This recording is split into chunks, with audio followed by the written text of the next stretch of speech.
ایک بار پھر درود بھیجے گا محمد و آل محمد پر.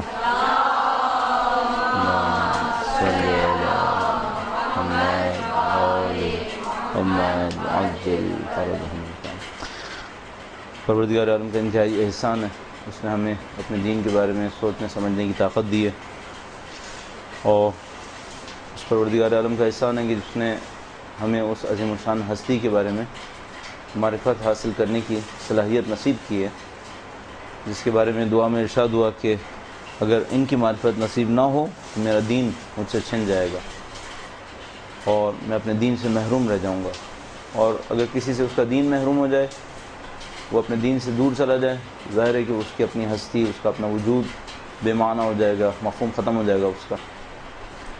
اس اعتبار سے ذکر امام کے طفیل ہمیں بہت ساری نعمتیں ملنی چاہیے، بہت ساری سعادتیں ملنی چاہیے، اور بجائے کہ ہم خداوند متعال کا انتہائی شکر بجا لائیں کہ اس نے ہمیں توفیق دی ہے، اپنے وقت کے امام کے حضور اظہار عقیدت کے لیے اور اس سعادت کی شکرانے میں ایک بار پھر درود بھیجے گا محمد و آل محمد پر.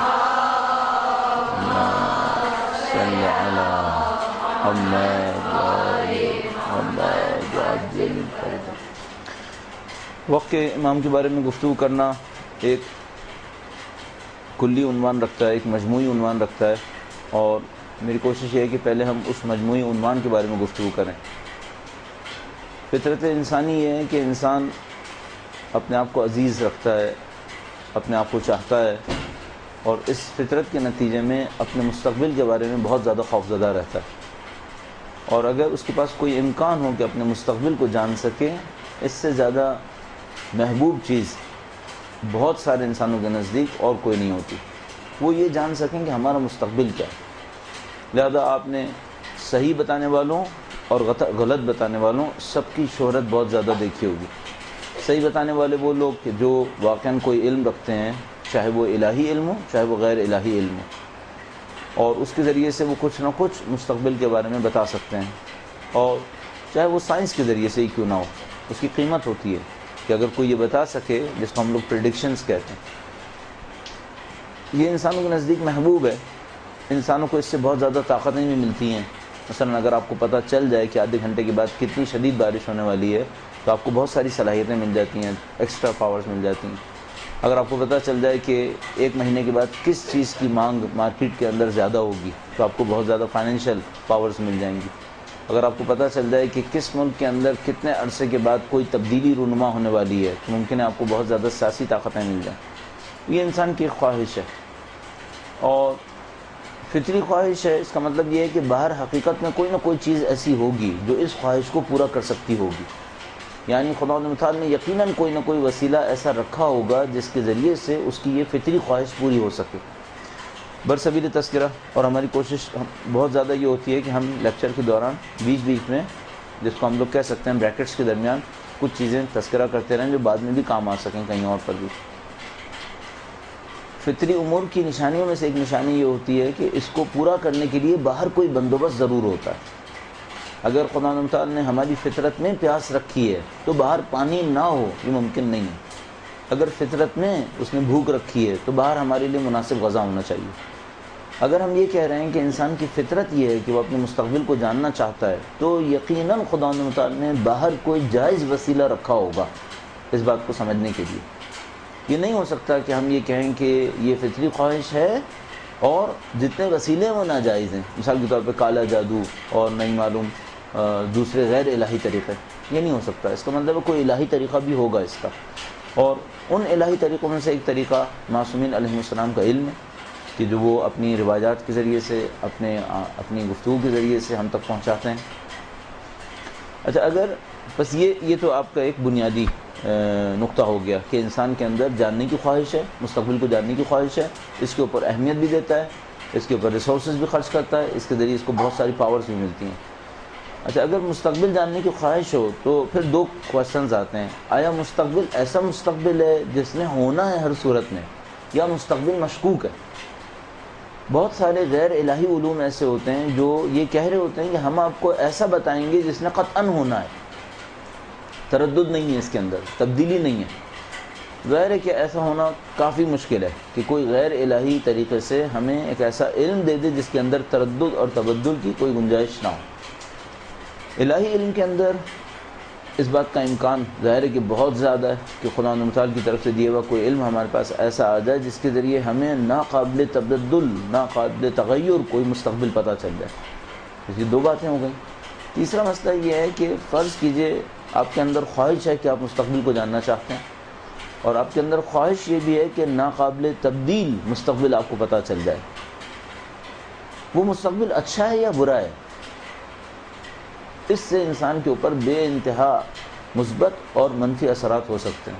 مثال کے طور پر فرض فرمائیے اگر آپ کو کسی بھی طرح سے یہ پتہ چل جائے کہ اگلے 10 سال میں ہماری اور آپ کی زندگی کا قطعی نعوذ باللہ تعالی برا خاتمہ ہونا ہے، تو پھر میرے خیال میں اچھائی کا کوئی جذبہ باقی نہیں رہے گا انسان کے اندر۔ یعنی اگر اس کو یہ پتہ چل جائے کہ نعوذ باللہ تعالی چند سال میں خاتمہ ہونا ہے اور خاتمہ برا خاتمہ ہے، تو پھر کیا جذبہ ہے اچھائی کرنے کا؟ ختم ہو گیا معاملہ۔ اور اگر اس کو یہ پتہ چل جائے کہ مستقبل ہے اور مستقبل یقینی ہے اور مستقبل اچھا ہے، اب جذبات بے تحاشا ہیں، چاہے مشکلات کتنی زیادہ کیوں نہ ہو۔ اچھا مستقبل، اچھے مستقبل پر یقین بہت سارے انسانوں کو جذبہ دیتا ہے، جوش دیتا ہے۔ اگر آپ ان 2-3 پیرامیٹرز کی روشنی میں دیکھیں تو یہ موضوع کہ ہمارے پاس مستقبل میں کیا ہونے والا ہے ہمیشہ انسانوں کا محبوب موضوع ہے۔ اگر آپ قدیم دور سے دیکھنا شروع کریں تو بہت ساری مثالیں ہمیں مل جائیں گی۔ مثلا گزشتہ 500 سال میں مشہور ترین مثال شاید ہم لوگ نوسٹراڈامس کو تعبیر کرتے ہیں۔ فرانس میں رہنے والا ایک یہودی کہ جو اپنے اندر کچھ صلاحیتیں رکھتا تھا، کچھ طاقتیں رکھتا تھا، نہیں معلوم آیا واقعاً سب کا سب تخیل ہے یعنی کہ نہیں واقعاً کوئی صلاحیت تھی اس کے پاس۔ بہرحال فرانس میں رہتا تھا، اس نے کچھ چیزوں کی پیشن گوئیاں کی، اور ان پیشن گوئیوں کی شہرت کافی زیادہ ہوئی، اور اس کی کتابیں موجود ہیں، اس کی شاعری ہے، ایکچولی 100 اس کی رباعیاں ہیں جس کو دی سینچریز تعبیر کیا جاتا ہے۔ تو یہ موضوع انسان کے لیے پسندیدہ تھا کہ وہ مستقبل کے بارے میں جاننے کی کوشش کرے۔ مختلف ادیان نے اس کو کچھ معلومات دی ہیں، دین اسلام نے بھی اس معاملے کے اوپر بہت توجہ دی ہے کہ انسان کو یہ پتہ چلے کہ اس کا مستقبل کیا ہے، کم سے کم اجمالاً ضرور پتہ چلے۔ اور دین اسلام کا بھرپور اصرار ہے کہ تمہارا مستقبل اچھا ہے، تمہارے مستقبل کے اندر کوئی خرابی نہیں ہے، مستقبل اچھا ہے، اور وہ اہداف جن کے لیے دنیا خلق ہوئی ہے ان اہداف کو ہم حاصل کرنے میں کامیاب ہو جائیں گے۔ سورہ قصص ابتدائی آیات میں آپ دیکھتے ہیں وَنُرِيدُ أَن نَّمُنَّ عَلَى الَّذِينَ اسْتُضْعِفُوا فِي الْأَرْضِ وَنَجْعَلَهُمْ أَئِمَّةً وَنَجْعَلَهُمُ الْوَارِثِينَ۔ خدا تعالیٰ قطعاً وعدہ کرتا ہے کہ ایسا ہوگا، ہم اپنے کمزور بندوں کے اوپر احسان کریں گے، ان کے اوپر منت رکھیں گے، انہیں وارث بنائیں گے، انہیں حاکم بنائیں گے۔ یہ خدا تعالیٰ کہتا ہے یہ تو ہونا ہے، اس میں کوئی شبہ نہیں ہے۔ اور اللہ کے رسول ارشاد فرماتے ہیں کہ ہمارے فرزند نے تشریف لانا ہے چاہے قیامت میں چند دن باقی رہ جائیں، مثلا 40 دن باقی رہ جائیں۔ اور انہوں نے فرمایا کہ یعنی یہ وہ اصول نہیں ہے جس میں کوئی تبدیلی ممکن ہے، یہ وہ مستقبل ہے جس میں قطعاً ہونا ہے۔ اچھا، عقل سے بھی بات سمجھ میں آتی ہے کہ اگر یہ نہ ہو تو پھر زمین بنی کیوں ہے اصلاً؟ اگر زمین کا مستقبل یہی ہے کہ اس میں ظلم نے پھیلنا ہے، جیسے کہ اس وقت نظر آ رہا ہے، ظالم اور ظلم کی حاکمیت نظر آ رہی ہے جس کے اوپر ابھی ہم گفتگو کریں گے، تو پھر زمین کا کوئی فائدہ نہیں، اس کا مطلب یہ ہے۔ اور سارے کے سارے فائدے صرف ہمیں آخرت میں دیکھنے ہوں گے، جبکہ ہم جانتے ہیں کہ اللہ کے کاموں کے اندر حکمت اور نتیجہ یقیناً ہونا چاہیے، بس اس دنیا کا بھی ایک نتیجہ نکلنا چاہیے، ایک اچھا نتیجہ نکلنا چاہیے۔ یہ دین اسلام نے ہمیں وعدہ کیا۔ آج میں نے عرض کیا کہ یہ تصور ہر جگہ موجود ہے۔ مثلا آپ کسی بھی دین میں چلے جائیں، کسی بھی حتی غیر الہی دین فکر میں چلے جائیں، وہ بھی آپ سے کچھ نہ کچھ مستقبل کے بارے میں کہہ رہا ہوگا۔ کبھی کہہ رہے ہوں گے ختم ہو جائے گا، اور یہ میں عرض کرتا چلوں کہ کوئی مادی فکر ایسی نہیں ہے جو دنیا کی بقا کی قائل ہو، حتی مادی فکر۔ الہی فکر تو ساری یہ کہہ رہی ہیں کہ اقتربت الساعۃ وانشق القمر، یا مثال کے طور پر اذا الشمس كورت، یا نہیں معلوم سینکڑوں آیات جو قرآن کریم کے اندر ہیں کہ یہ سب ختم ہو جائے گا، اس میں کوئی شبہ نہیں ہے۔ چاہے وہ دین اسلام ہو، عیسائیت ہو، یہودیت ہو، سب کا کہنا ہے اس مادی دنیا میں بقا نہیں ہے، جو غیر الہی مادی نظریات ہیں، مثلا وہ جو پیور سائنٹسٹ ہیں، وہ سب بھی اس بات کے قائل ہیں کہ اس مادی دنیا میں بقا نہیں ہے، اس مادی دنیا نے ختم ہونا ہے، چاہے 10 کروڑ سال کے بعد، چاہے 1 ارب سال کے بعد، چاہے جلدی چاہے دیر سے۔ اس میں کوئی قاطعیت نہیں ہے کہ ہم یہ کہہ سکیں کب ختم ہوگی، لیکن اس میں کوئی شبہ نہیں ہے کہ یہ دنیا باقی نہیں رہ سکتی، اس نے ختم ہونا ہے۔ بس اگر کوئی غیر مادی نظریہ نہ ہو تو دنیا کا مستقبل اچھا نہیں ہے، دنیا کا مستقبل برا ہے۔ مادی نظریات کے ہٹ کر جو الہی نظریات ہیں وہ یہ کہہ رہے ہیں کہ نہیں، اس دنیا کا مستقبل بھی اچھا ہے۔ اور وہ کیا ہے؟ وہ یہ کہ اس دنیا پہ معاملہ ختم نہیں ہوگا، ہم کہیں اور جائیں گے، بس ہمارا مستقبل اچھا ہے۔ اور علامہ طباطبائی کا یہ جملہ انتہائی نفیس جملہ ہے، بہت خوبصورت۔ وہ فرماتے ہیں کہ ہم فنا کے لیے نہیں بنے، ہم بقا کے لیے بنے۔ البتہ جیسے کہیں پر ہم یہ کہیں گے تو سامنے والے کے ذہن میں آ سکتا ہے وہ کل من علیہ فان، اس کا مطلب پھر کیا ہوگا؟ تو ہم اس کا جواب یہ کہتے ہیں کہ طبیعت انسانی ممکن الوجود ہونے کی وجہ سے فانی ہے، لیکن اس ممکن الوجود کو اگر واجب الوجود کا دائمی سہارا مل جائے تو پھر باقی ہے۔ بس ہر چیز فانی ہے، وہ جو ممکن الوجود ہے، کل من علیہ فان، ہر چیز کو فنا ہے چونکہ ممکن الوجود ہے۔ ممکن الوجود کا مطلب یہی ہے کہ اس کے اندر فنا کا امکان ہے، لیکن اگر ممکن الوجود کو واجب الوجود سہارا دے دے پھر کیا؟ پھر فنا نہیں ہوگی، پھر بقا ہوگی۔ اور اس اعتبار سے ہم اور آپ بقا کے لیے ہیں۔ اور قرآن کریم مثلا ارشاد فرماتا ہے خالدین فیہا، اور کہیں فرماتا ہے خالدین فیہا ابدا، تو اس میں بقا ہی بقا ہے، اس کا مطلب ہے اس میں فنا کا امکان نہیں نظر آتا، کیونکہ وہ فرما رہے خالدین فیہا ہے۔ اور اسرار بھی فرماتا ہے کہ خالدین فیہا ابداً، ہمیشہ، تو ہم بقا کے لیے بنے، اس کا مطلب ہے۔ اور ہمیں اسی حساب سے سوچنا بھی چاہیے کہ اگر باقی رہنا ہے تو ہمیں کیا کرنا ہے۔ بس جو مادی فکر ہیں وہ تو کہہ رہے ہیں ختم ہو جائے گا معاملہ، اور ان کے اندر مایوسی آ سکتی ہے، لیکن وہ جو الہی افکار ہیں مثلا دین اسلام، وہ کہتے ہیں نہیں، آپ باقی رہیں گے، آپ باقی رہیں گے اور اس دنیا میں بھی اچھا مستقبل دیکھیں گے۔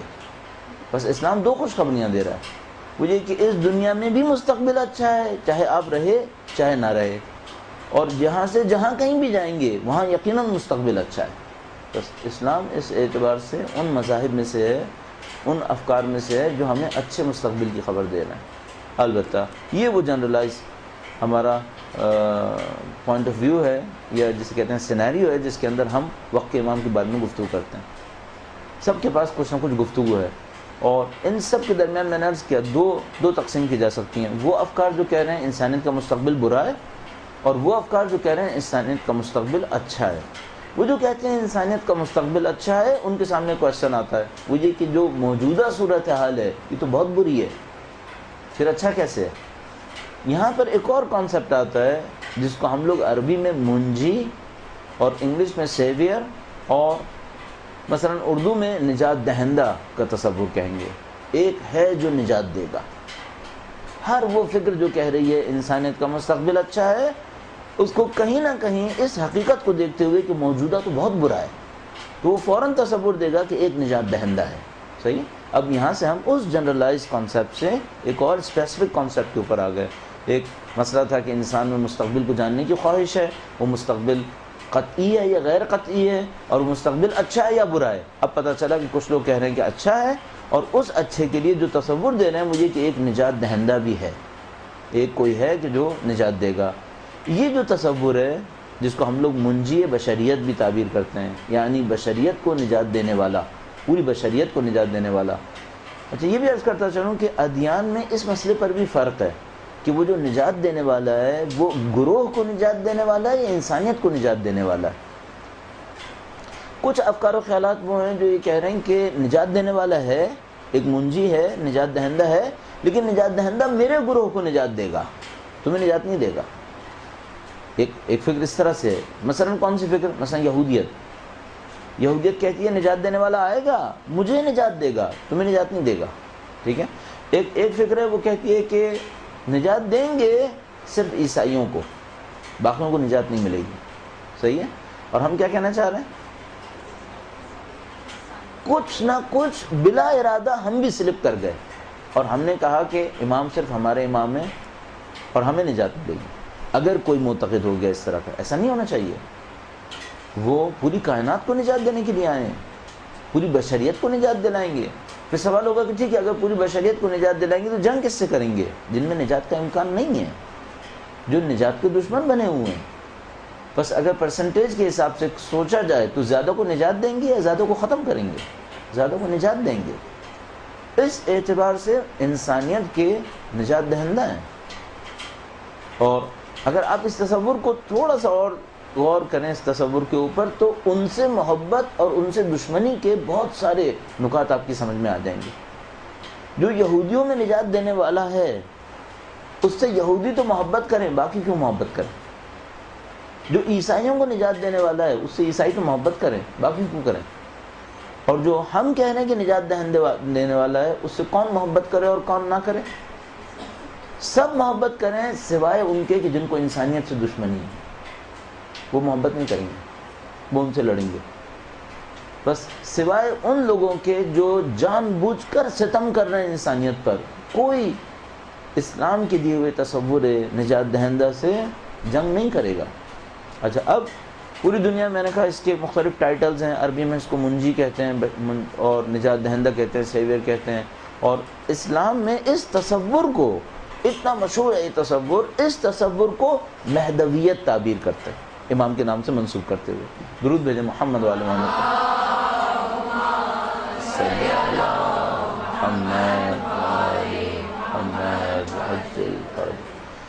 بس اسلام میں جب ہم آتے ہیں اس تصور پہ پہنچتے ہیں کہ ایک نجات دہندہ ہیں جو پوری انسانیت کو نجات دیں گے، تو اس تصور کو ہم مہدویت تعبیر کرتے ہیں۔ اب یہ جو تصور مہدویت ہے یہ مختلف فرقوں میں مختلف اسپیسیفیکیشنز رکھتا ہے۔ مثلا ایک خاص فرقے کے اندر تصور مہدویت کے خواص کچھ اور ہیں، اور مثلا تشیع کے اندر تصور مہدویت کے خواص کچھ اور ہیں، لیکن کچھ مشترکہ نکات ہیں جو تمام اسلامی فرقوں کے اندر کامن بنتے ہیں۔ تو ہم پہلے ان مشترکہ نکات کا جائزہ لے لیتے ہیں اور اس کے بعد ان اختلافات کو دیکھنے کی کوشش کرتے ہیں کہ جو مختلف فرقوں کے اندر اس حوالے سے مشہور ہیں۔ مثلا مشترکہ نکات کون کون سے ہیں جن کی طرف کچھ پہ بھی اشارہ ہوا؟ نمبر 1، نجات دہندہ ہے اور پوری انسانیت کے نجات دہندہ ہے۔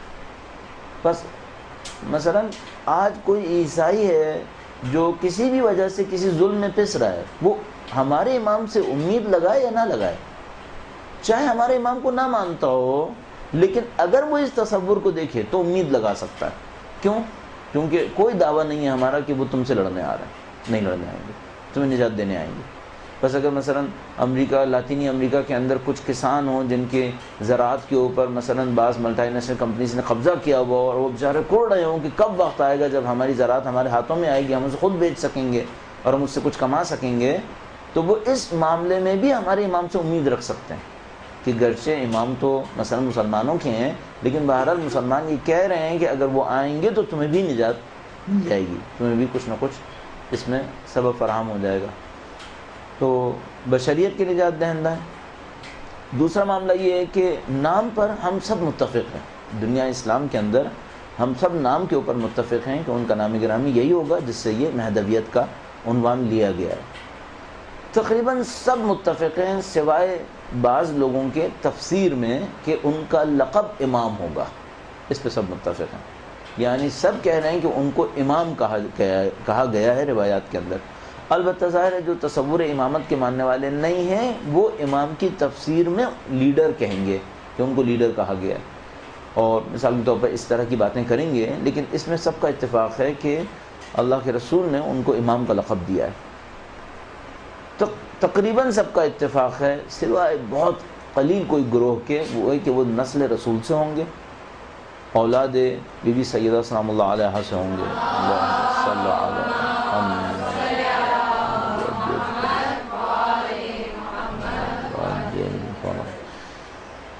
اس پاکیزہ نسل سے ہوں گے، اور تقریباً سب کا اتفاق ہے کہ 12ویں ہوں گے۔ تقریباً میں اس لیے کہہ رہا ہوں کہ ایک آدھ فرقے کے علاوہ کہ جو اپنی امامت کے سلسلے کو چلاتے ہوئے 40 کو کراس کر چکے ہیں تو وہ 12ویں کے معتقد نہیں ہو پائیں گے۔ پھر باقی سب متفق ہیں کہ وہ امام بھی ہوں گے اور 12ویں ہوں گے اور بنی ہاشم سے ہوں گے اور پوری انسانیت کو نجات دیں گے۔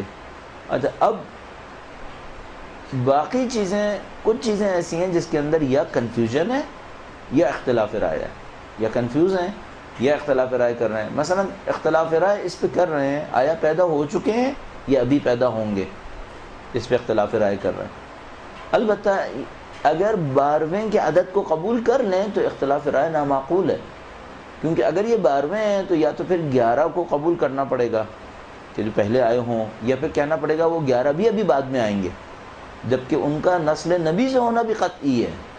تو یہ بات سمجھ میں نہیں آتی کہ کوئی 12ویں کو ماننے کے بعد پھر یہ کیسے مانے کہ ابھی پیدا نہیں ہوئے، مگر ایک غیر معقول طریقے سے. تو اس پہ اختلاف ہے کہ آیا پیدا ہوئے یا پیدا نہیں ہوئے. جس پہ کنفیوژن ہے وہ یہ کہ وہ معجزوں سے تبدیل کریں گے یا طبیعی طریقے سے تبدیل کریں گے. آیا نیچرل پروسیس ہوگا، اس نیچرل پروسیس کے اندر کچھ ڈیولپمنٹس ہوں گی، کچھ ایولیوشنز ہوں گی، کچھ تکامل ہوگا، اور اس تکامل کے اندر رہتے ہوئے یہ تبدیلی حاصل ہو جائے گی، یا ان کے نہیں اچانک کوئی معجزہ دکھائیں گے اور تبدیل کر دیں گے. اس میں کنفیوژن ہے. اس میں کچھ لوگوں کی رائے کچھ ہے اور کچھ لوگوں کی رائے کچھ اور ہے. مثلا کنفیوژن ہے اس بارے میں آیا پرانا اسلحہ استعمال کریں گے یا نیا اسلحہ استعمال کریں گے. اور اس کنفیوژن کو، جو سیکنڈ کنفیوژن ہے، اس کے ہم روٹس کو لے جا کر یہ سوچ سکتے ہیں کہ وہ نہیں سمجھ پا رہے کہ ٹیکنالوجی آگے جائے گی یا پیچھے جائے گی. صحیح ہے. البتہ آپ کے پاس امکان ہے کہ آپ اس کی انٹرپریٹیشن کو قبول نہ کریں کہ وہ پرانے اسلحے کو استعمال کریں گے یا نئے اسلحے کو استعمال کریں گے. اس کا آیا واقعاً روٹ یہی ہے، جڑ یہی اختلاف ہے کہ ٹیکنالوجی پیچھے جائے گی یا آگے جائے گی. کیونکہ اگر آپ اس اختلاف کے اس جڑ کو قبول کر لیں تو پھر ہم دعویٰ کر سکتے ہیں کہ آج تک کبھی کسی نبی کے آنے سے ٹیکنالوجی پیچھے نہیں گئی ہے. آج تک نہیں گئی ہے، کبھی ایسا نہیں ہوا. کبھی کسی نبی کے آنے سے ٹیکنالوجی پیچھے نہیں جاتی ہے، اور خاص کر وہ جس کا انتظار کیا جا رہا ہو وہ ہمیشہ تکامل دے رہا ہوتا ہے. ہاں یہ ہم قبول کرتے ہیں کہ یہ ہو سکتا ہے کہ ٹیکنالوجی میں کوئی دھوکہ ہو رہا ہو جو دور کر دیا جائے، یہ قبول کر سکتے ہیں.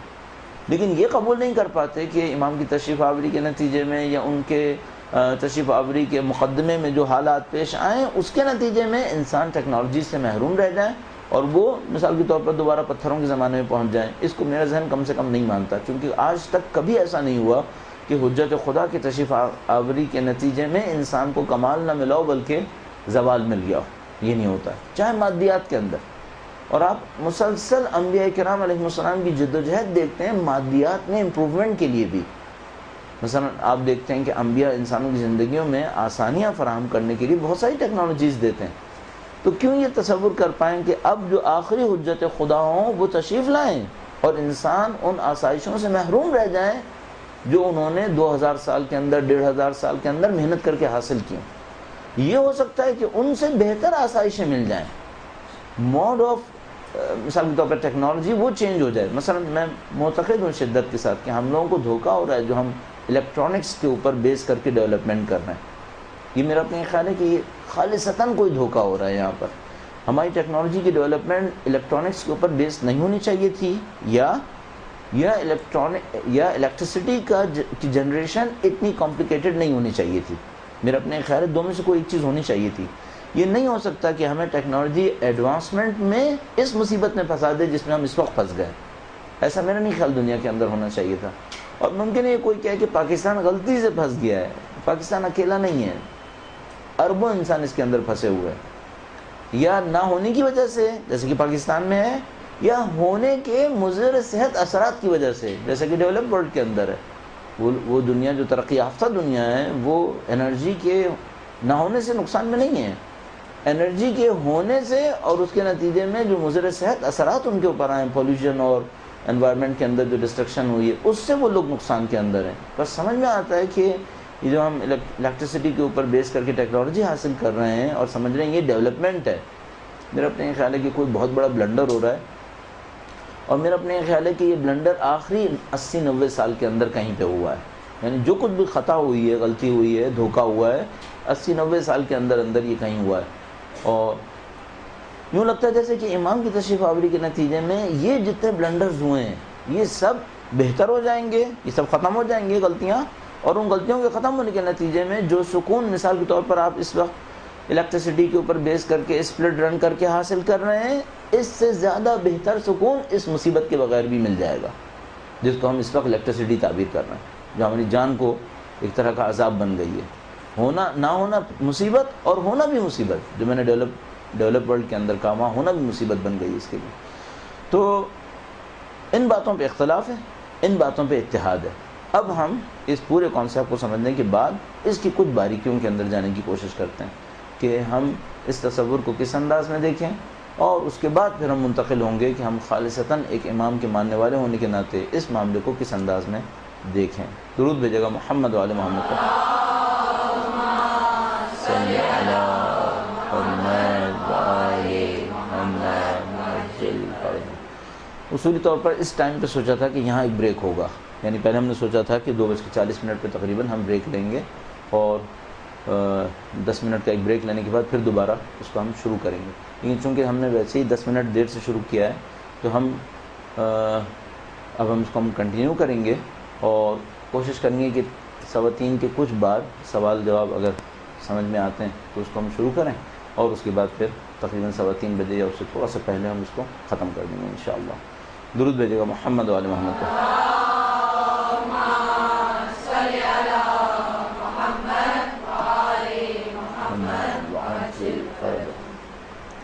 ایک جو بہت بڑا کویشچن یہاں پر آتا ہے وہ یہ کہ ہم نے عرض کیا مورد اختلاف میں سے ایک اختلاف یہ ہے کہ آیا امام تشریف لا چکے ہیں دنیا کے اندر یا ابھی تشریف لانا ہے. اس سے کیا فرق پڑے گا؟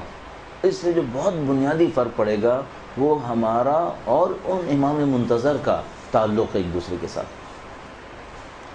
اگر تشریف ہی نہیں لائے, معدوم سے کیا محبت کی جائے, اصل معدوم سے کیا رابطہ کیا جائے؟ یعنی جو عدم ہے, جو ہے ہی نہیں, اس سے کوئی رابطہ ممکن نہیں ہے. لیکن اگر ہیں تو پھر سوال یہ کہ رابطہ کیوں نہیں ہے, یعنی بالکل ایکویشن چینج ہو جائے گی. اگر نہیں ہے تو پھر تو کوئی مسئلہ ہی نہیں, نہ کوئی ذمہ داری ہے, نہ کوئی رابطہ ہے, نہ کوئی تعلق ہے, کچھ بھی نہیں, اور ہو بھی نہیں سکتا کیونکہ جو ہے ہی نہیں اس سے کیا تعلق کیا جائے. مثلا اگر کوئی نعوذ باللہ معتقد ہو گیا کہ اللہ کے رسول کا وجود نہیں ہے, نعوذ باللہ تعالی, تو اب جب کہ وجود نہیں ہے تو درود کیوں بھیج رہا ہوں پھر؟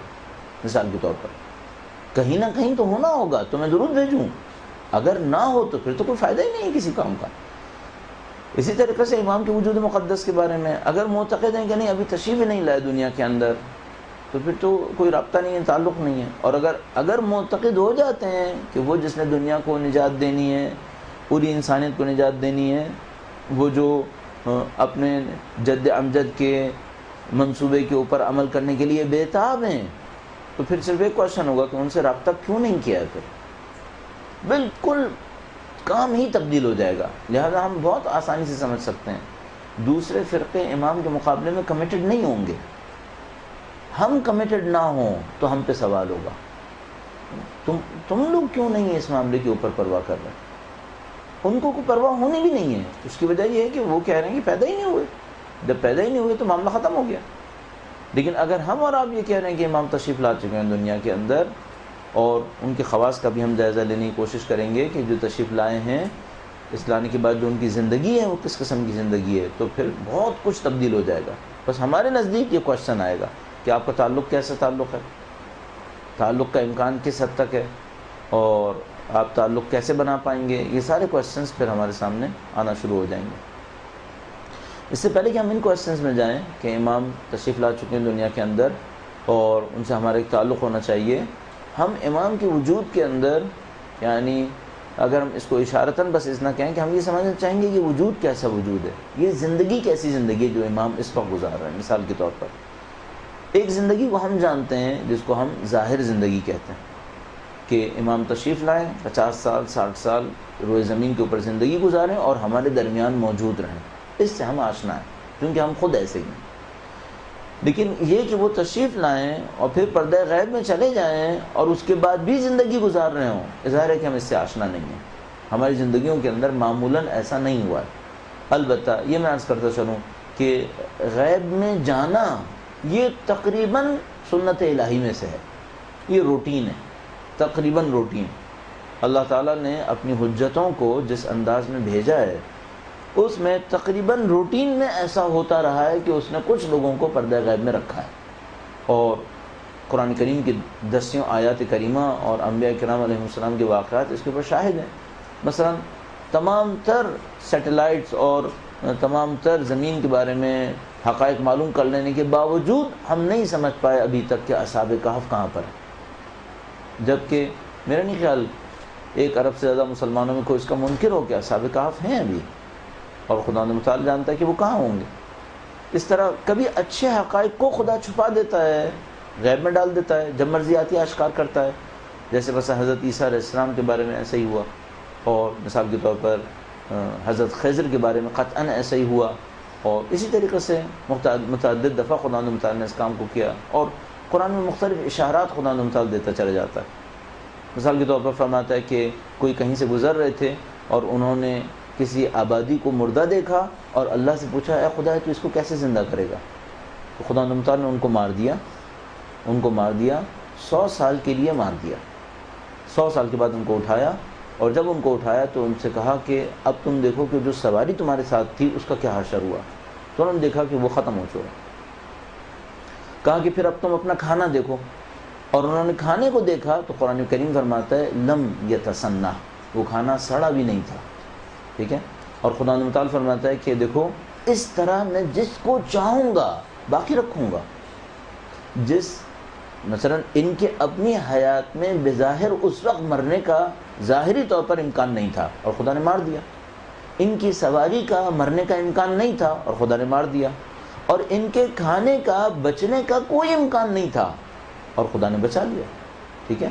اور اس کے بعد وہ کہتا ہے کہ اپنی سواری کو دیکھو ہم کیسے اس کے اوپر دوبارہ سے وجود کو دیتے ہیں، مادی وجود دیتے ہیں اس کو۔ تو خدا متعال نے کئی دفعہ اس کام کو کیا ہے، بلکہ میں تو یہ سوچتا ہوں کہ خدا متعال نے دشمنوں کے ساتھ بھی بعض اوقات ایسے ہی کیا ہے، دشمنوں کے ساتھ بھی۔ مثلا خدا متعال نے ارشاد فرمایا کہ ہم نے فرعون کے جسم کو بچا کے رکھا ہے، اور آج سے 100 سال تقریباً پہلے تک ہمیں پتہ نہیں تھا کہ جو بچا کے رکھا ہے کہاں بچا کے رکھا ہے، یہاں تک کہ فرعون کا جسم برآمد ہوا مثال کے طور پر، اور تب انسانوں کو سمجھ میں آیا کہ وہ جو 1300 سال پہلے 1400 سال پہلے اللہ نے کہا تھا کہ ہم نے فرعون کے جسم کو عبرت کے لیے بچا کے رکھا ہے، وہ کہاں بچا کے رکھا تھا۔ تو یہ ہوا ہے خدا متعال کی کتاب کے اندر کہ اس نے متعدد دفعہ کسی چیز کو انسانوں کی نظروں سے چھپایا ہے، اور چھپانے کے بعد اس کو کبھی زندہ رکھا ہے، کبھی زندہ رکھا ہے متحرک، اور کبھی زندہ رکھا ہے غیر متحرک، کبھی زندہ رکھا ہے باشعور اور کبھی زندہ رکھا ہے بے شعور، اور نہ صرف انسانوں کو دوستوں کو بلکہ دشمنوں کو، اور نہ صرف انسانوں کو بلکہ حیوانات کو بھی۔ وہ یہ سارے کام کتاب میں کہتا ہے کہ میں نے کیے ہیں۔ اب جب کہ اس نے سارے کام کیے ہیں تو یہ کیوں کیے ہیں سارے کام؟ اور جتنے بھی خواص ہم وقت کے امام کے ساتھ منسوب کریں گے اس کی کوئی نہ کوئی مثال قرآن کریم کے اندر قائم ہوگی، تاکہ لوگ تعجب میں نہ پڑھیں کہ تم اپنے امام کے بارے میں کیسے دعوے کر رہے ہو۔ مثلا اگر ہم کہیں گے کہ ان کا سن مبارک 1400 سال ہے، مثال کے طور پر فرض فرمائیے فی الحال 1400 سال سے کم ہے، اگر ہم یہ کہتے ہیں کہ مثلا 1400 سال ہے تو خدا متعال ہمیں مثال دیتا ہے کسی ایسی ہستی کی جس کا سن 2000 سال سے زیادہ ہو، مثلا خود حضرت عیسیٰ علیہ السلام کہ ان کا سن یقیناً 2000 سال سے زیادہ ہو گیا۔ اگر ہم یہ کہیں خدا متعال سے کہ اے خدایا تو نے بچا کے تو رکھا ہے، اٹھا بھی لیا ہے، لیکن متحرک نہیں ہے، غیر متحرک ہے، تو مثلا ایک مثال اصحاب کہف کی ہو گئی کہ زندہ ہیں، بچا کے رکھا ہے، غیر متحرک ہیں اور بے شعور ہیں۔ تو وہ مثال دیتا ہے کہ زندہ بھی ہوں، متحرک بھی ہوں، باشعور بھی ہوں اور ناصر بھی ہوں، مثلا حضرت خضر، اور ان کے واقعے کو بیان کرتا ہے حضرت موسیٰ علیہ السلام سے، اور حضرت موسیٰ علیہ السلام کا دور اندازاً آج سے 3200 سال پہلے کا دور ہونا چاہیے اندازاً۔ اس کا مطلب یہ ہے کہ ہم جتنا بھی سن امام اس وقت تصور کریں اس سے تقریباً 2.5 گنا زیادہ حضرت خضر کا دور ہونا چاہیے، کا سن ہونا چاہیے، اور میں نے عرض کیا متحرک بھی ہے، باشعور بھی ہے اور ناصر بھی ہے، مدد کرنے والے بھی ہیں۔ تو جتنا ہم امام کے وجود کے بارے میں مثالیں خواص قائل ہوں گے اس کی مثالیں قرآن کریم نے کہیں نہ کہیں دے دی ہوں گی، تاکہ ہم اس مشکل میں مبتلا نہ ہوں کہ یہ کام کیسے انجام پایا۔ اب میں یہ عرض کرنا چاہ رہا ہوں کہ جتنا بھی ہم امام کے بارے میں سوچ رہے ہیں اس میں کچھ نہ کچھ کمی کر کے سوچ رہے ہیں، اپنی کوتاہی کی وجہ سے، اپنے نہ سمجھنے کی وجہ سے، اور یوں احساس ہوتا ہے جیسے امام کا وجود مقدس یقیناً وہ نہیں ہونا چاہیے جو ہم لوگوں کے عقلوں میں آ گیا ہے، جو سمجھ میں آتی ہے بات۔ اس کی ایک مثال آپ کی خدمت میں عرض کرتا ہوں، درود بھیجے گا محمد و آل محمد پر، صلی علی محمد واجل۔ تصور کیجئے کہ مثال کے طور پر آپ نے یہ تعلیم شروع نہ کی ہو، جو اب اس وقت آپ مدرسہ القائم کے اندر ہیں، اور مجھے نہیں معلوم یہ کیسا، یہ کورس ویکلی کورس ہے جس میں اس وقت آپ لوگ ہیں، یا یہ آپ لوگوں کا سالانہ کورس ہے؟ ہر اتوار کے دن ہے، صحیح ہے۔ اور ہر اتوار کتنی دیر کے لیے؟ ہر اتوار 3 گھنٹے کے لیے۔ اور اس وقت جو لوگ یہاں پہ بیٹھے ہیں ان کا کون سا ہفتہ ہے یہ؟ تقریباً چوتھا سال ہے یہ تقریباً، ہاں یعنی ہاں ٹھیک ہے، یعنی یہ بہرحال ہفتے وار ایک کلاس ہے جو ہو رہی ہے، اس میں کچھ سینئرز ہیں کچھ جونیئرز ہیں، سبھی اس کے اندر شامل ہوتے رہتے ہیں۔ تو کچھ کے لیے تکراری بھی ہو سکتا ہے، یہ ریپیٹ ہو رہا ہوگا، ظاہر ہے کہ ان کے پاس یہ موضوع کئی دفعہ گزر چکا ہوگا، کچھ لوگ کے لیے نیا ہوگا، بس ٹھیک ہے۔ اچھا، ہم اس میں اس طرح سوچتے ہیں کہ آپ نے جب ان کلاسز کو شروع کیا مثال کے طور پر، تو آپ نے عقائد کے بارے میں نہ پڑھا ہو، اور کچھ عرصے کے بعد آپ نے توحید کے بارے میں کچھ پڑھا، صحیح؟ تو خدا کے بارے میں ایک اور تصور آپ کے ذہن میں آیا جو پہلے نہیں تھا۔ اور بہت ہوتا ہے ایسا کہ آپ کسی چیز کے بارے میں کچھ جانتے ہیں اور اچانک پھر آپ کو سمجھ میں آتا ہے کہ جو آپ پہلے جانتے تھے یا وہ صحیح نہیں تھا، یا اس میں وہ گہرائی نہیں تھی جو اب حاصل ہوئی ہے، ٹھیک ہے؟ تو کیا ہم یہ کہہ سکتے ہیں کہ یہ پہلے خدا کو نہیں مانتے تھے؟ صحیح نہیں کہہ سکتے، ٹھیک ہے؟ پہلے بھی خدا کو مانتے تھے، جبکہ اب جو خدا کو مانتے ہیں اس سے بہت مختلف ہے جو پہلے مانتے تھے، صحیح ہے؟ لیکن ہم یہ کہتے ہیں نہیں، خدا کو ماننے کا ایک منیمم اسٹینڈرڈ ہے، جو اتنا مان لے وہ مسلمان ہے، ٹھیک ہے؟ اور باقی راستہ لمبا ہے، وہ آگے بڑھتا رہے۔ ورنہ ایک تصور کیجئے گا، فرض کریں آپ کی یہ 8واں سال ہو اور میں سوچ لوں کہ آپ 80 سال تک آتے رہیں، تو کیا آپ خدا کو اس طرح سمجھ جائیں گے جیسے وہ ہے؟ نہیں۔ اور کیا آپ خدا کو اس طرح سمجھ جائیں گے جیسے معصومین سمجھتے ہیں؟ نہیں، حتیٰ ویسے بھی نہیں سمجھ پائیں شاید جیسے فلاسفر سمجھ رہے ہیں، صحیح ہے؟ تو کیا ہم سب مشرک ہو جائیں گے؟ اب تصور کریں کہ ہم اپنے خدا کے تصور میں مسلسل تبدیلی کر رہے ہیں، صحیح ہے؟ بس ایک بات سمجھ میں آتی ہے، ہم جو کچھ خدا سے سوچ رہے ہیں وہ خدا نہیں ہے، ہمارا بنایا ہوا ہے۔ ہم خدا کو نہیں سوچ پاتے، ہم صرف خدا کی علامت کو اپنے دماغ میں امپروو کر رہے ہوتے ہیں۔ خدا ہمارے ذہن میں نہیں آتا ہے۔ مجھے یوں احساس ہو رہا ہے جیسے امامت کے ساتھ بھی ہمارا معاملہ یہی ہے، ہم امامت کو نہیں سمجھ پاتے، امامت کے بارے میں کچھ تصورات اپنے ذہن میں ایجاد کرتے ہیں اور ان کو ایک علامت کے طور پہ لیتے ہیں کہ گویا اس طرح ہمارے امام ہوں گے، ٹھیک ہے؟ کچھ عرصے کے بعد امپروومنٹ آتی ہے اس کے اندر کہ نہیں، یہ تو نقص تھا، یہ جو ہم نے سوچا ہے تو نقص تھا، اب اس سے بڑھ کر سوچیں گے، اور اس سے بڑھ کر سوچتے ہیں، اس سے بڑھ کر سوچتے ہیں، لیکن ہمیں بار بار یہ سمجھ میں آتا ہے کہ جو کچھ ہم سوچ رہے ہیں وہ حقیقت سے دور ہے، صحیح؟ اور جو کچھ ہم سوچ رہے ہیں یہ ہم پر ہی پلٹے گا، یہ ہم پر ہی پلٹ رہا ہے، یہ خدا نہیں ہے جو ہم لوگ سوچ رہے ہیں۔ اس کا مطلب یہ کہ ہم کسی کو الزام نہیں دے سکتے کہ تم خدا کے بارے میں غلط سوچ رہے ہو، کیونکہ جو ہم سوچ رہے ہیں کیا یہ گارنٹی ہے کہ یہ صحیح سوچ رہے ہیں؟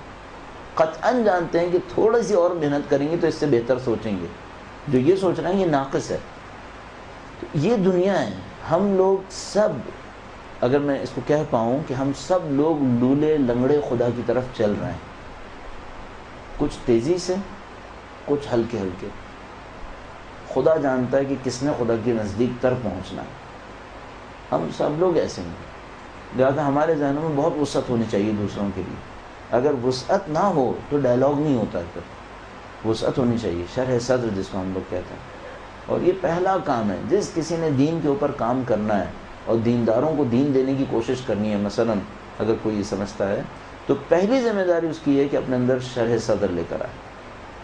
اگر شرح صدر نہیں ہے، اس کے دل میں وسعت نہیں ہے، اور اس نے اس بات کو نہیں سمجھا کہ میں خود نقص کے ساتھ زندگی گزارتے گزارتے یہاں تک پہنچا ہوں اور قطعاً ابھی بھی نقص کے ساتھ ہی ہوں، تو وہ کیسے دوسروں کو مورد الزام ٹھہرا سکتا ہے کہ تمہارے اندر نقص ہے، جبکہ اس کو خود اچھی طرح پتہ ہے کہ میں خود نقص کے ساتھ ہوں۔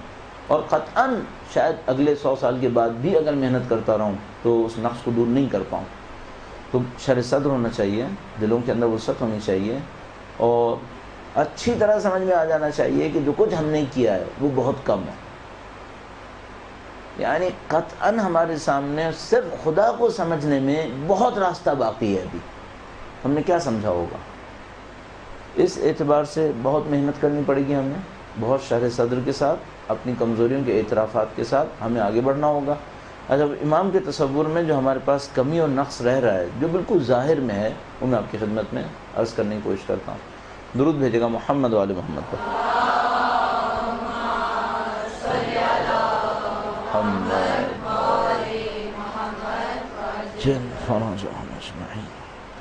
ہمارے پاس کچھ تعبیرات ہیں، اور ہم لوگ تعبیرات کے استعمال میں بہت زیادہ دقیق نہیں ہیں، بہت زیادہ اسپیسیفک ہم تعبیرات استعمال نہیں کرتے. ہماری تعبیرات میں جھول ہوتے ہیں جن کو اگر ہم توجہ دیں تو ہمیں سمجھ میں آ جانے چاہیے.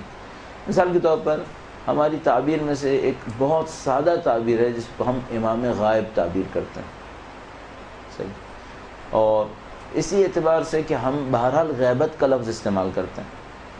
چونکہ ہم غیبت کا لفظ استعمال کرتے ہیں، جیسے ہم غیبت کا لفظ استعمال کرتے ہیں، اور غیبت معصور ہے، یعنی روایت سے حاصل کیا ہوا لفظ ہے. غیبت ہماری ایجاد نہیں ہے، روایات نے اس کو غیبت تعبیر کیا ہے. جیسے ہم غیبت کا لفظ استعمال کرتے ہیں، ہم ایکسٹریکٹ کرتے ہیں کہ امام غائب ہیں، اور جیسے ہم سوچتے ہیں امام غائب ہیں، خود بخود یہ سوچتے ہیں ان کو پتہ کیسے چلے گا. ٹھیک ہے. اچھا، ابھی ہمارے اس پہلے نقص کو تو ہم بہت اچھی طرح سمجھ رہے ہیں کہ ان کو پتہ کیسے چلے گا. یہ جملہ بالکل ہی غلط ہے، چونکہ یہ علم امام کے خلاف ہے، اور ہمارے نزدیک کم از کم ظاہری طور پر یہ واضح ہے کہ علم امام کے اندر کوئی چیز چھپی ہوئی نہیں ہونی چاہیے. تو یہ ہمیں سمجھ میں آ رہا ہے کہ غیبت کا علم سے کوئی ٹکراؤ نہیں ہونا چاہیے. یعنی اگر ہم نے یہ تصور کیا ہے کہ امام غیبت میں ہیں، اور غیبت کا مطلب یہ لے لیتے ہیں کہ وہ غائب ہیں، اور غائب کا مطلب لے لیتے ہیں کہ نہیں جانتے، تو یہ تو قطعاً غلط ہے. جو ہمیں کم از کم ہمیں پتہ ہے کہ صحیح ہے وہ یہ کہ امام غیبت میں ہیں اور امام غائب ہیں. اس غائب ہونے کے باوجود ان کے علم کے اندر کوئی کمی واقع نہیں ہو رہی. یعنی یہ جو ہمارے پاس روایات موجود ہیں کہ مثلا جمعرات کے دن نامہ اعمال امام کے سامنے جاتا ہے، اب پھر ہم یہاں پہ تھوڑا سا اور باریکی میں جاتے ہیں. کیا 6 دن تک پتہ نہیں چلتا؟ یعنی مثال کے طور پر کیا نامہ اعمال شام جاتے ہیں تو 24 گھنٹے پتہ نہیں چلتا؟ کیسا ہوتا ہے؟ صحیح. اس کا مطلب یہ ہے کہ یہ بھی ہماری کمی ایک ہو سکتی ہے کہ ہم یہ سوچ رہے ہوں کہ شاید 6 دن پتہ نہیں چلتا ہوگا. ایسا نہیں ہونا چاہیے. علم امام فوری ہونا چاہیے، علم امام آنن فانن ہونا چاہیے. اچھا، کیوں ہم کہہ رہے ہیں اس طرح سے کہ علم امام فوری ہونا چاہیے، علم امام آنن فانن ہونا چاہیے؟ اس کی بہت سادہ دلائل ہیں. وہ یہ ہے کہ اگر امام کا تعلق ہم سے بس حاکم اور محکوم کا ہو تو حاکم کی بے خبری اس کو اس پوسٹ سے محروم نہیں کرتی. مثلا اگر امام کا تعلق ہم سے صرف اتنا ہو کہ وہ حاکم ہے، ہم محکوم ہیں، تو ٹھیک ہے. حاکم کو اگر نہیں بھی پتہ چلا آج 2 بجے کہ کیا ہوا، اور یہ امکان ہو کہ 4 بجے پتہ چل جائے گا، تب بھی کوئی برائی نہیں ہے. وہ 4 بجے معاملات کو اپنے ہاتھ میں لے کر اس کو صحیح کر لے گا. صحیح ہے. لیکن ہمارا امام کا تعلق صرف حاکم اور محکوم کا نہیں ہے. ہم امام کے لیے جو بہت عجیب مقام استعمال کر رہے ہیں، جو صحیح ہے لیکن سمجھنے کے لیے مشکل ہے بعض لوگوں کے لیے، وہی کہ ہم یہ کہہ رہے ہیں کہ پروردگار عالم کی جتنے فیوز و برکات ہیں وہ ان کے واسطے سے ہم تک پہنچ رہے ہیں. صحیح. اگر ہم یہ بات قبول کر لیتے ہیں تو پھر علم ہونا بہت چھوٹی سی بات ہے، پھر علم تو کچھ بھی نہیں ہے. یعنی بالکل ایسا ہی ہے جیسے ہم یہ کہہ رہے ہوں کہ ایک آدمی دوسرے لوگوں کو علم دے رہا ہو اور اس کو پتہ نہ ہو کہ میں کیا دے رہا ہوں. ہماری مادی دنیا میں تو ہو سکتا ہے، چونکہ ہم حقیقت میں آپ کی خدمت میں عرض کروں، ہم لوگ علم نہیں دیتے، ہم لوگ صرف آوازیں دیتے ہیں اور کچھ نہیں ہے. ہم لوگ ریکارڈز ہیں جو اپنی میموری کے اندر کچھ چیزیں ریکارڈ کر رہے ہیں اور اس کو ریکال کر رہے ہیں، اور یہ علم نہیں ہے. پھر علم کیا ہے؟ علم وہ ریکارڈنگ جب چل رہی ہوتی ہے تو جن لوگوں کی سماعتوں سے ٹکرا رہی ہوتی ہے ان کے اوپر خدا کسی چیز کی برکت بھیج رہا ہوتا ہے، وہ علم ہے. لہذا بہت سارا لوگوں کی سماعتوں سے وہی لہریں ٹکرا رہی ہوتی ہیں اور انہیں کوئی علم نہیں ملتا. اس کا مطلب ہے ان لہروں کے اندر علم نہیں ہے، ورنہ سب کو مل جانا چاہیے تھا. اس کا مطلب ہے علم کچھ اور چیز ہے، جس کو امام نے فرمایا کہ لیس العلم بالتعلیم والتعلم. اس حدیث معروف کے اندر جس میں امام نے فرمایا کہ علم سیکھنے اور سکھانے سے نہیں ہے، بل ہوا نور یقذفہ اللہ علی قلب من یشاء. مشہور و معروف حدیث ہے جو ہم لوگ اور آپ لوگ سالوں سے سن رہے ہیں. بلکہ یہ وہ نور ہے جو خدا جس کے دل پہ چاہتا ہے نازل کر دیتا ہے. بس کوئی تصور نہ کرے کہ مثلا ہمارے ہاں ہو سکتا ہے ایک آدمی لاؤڈ اسپیکر کے اوپر کچھ کہہ رہا ہو، اس کی بات مثال کے طور پر ریکارڈ کر لی جائے، پھر انٹرنیٹ پہ چلائی جائے اور کہنے والے کو پتہ ہی نہ ہو کہ اس نے کتنے لوگوں کو علم دے دیا. یہ ہمارے ساتھ ہو سکتا ہے. کیوں؟ کیونکہ میں نے بتایا یہ علم نہیں دے رہے ہیں یہ ہم صرف ریکارڈنگز کر رہے ہیں. ریکارڈنگ ہے جس کو ہم ریکال کر رہے ہیں. اور اگر کوئی واقع علم دے رہا ہو تو ممکن نہیں ہے کہ دینے والے کو پتہ نہ چلے کہ میں کس کو دے رہا ہوں.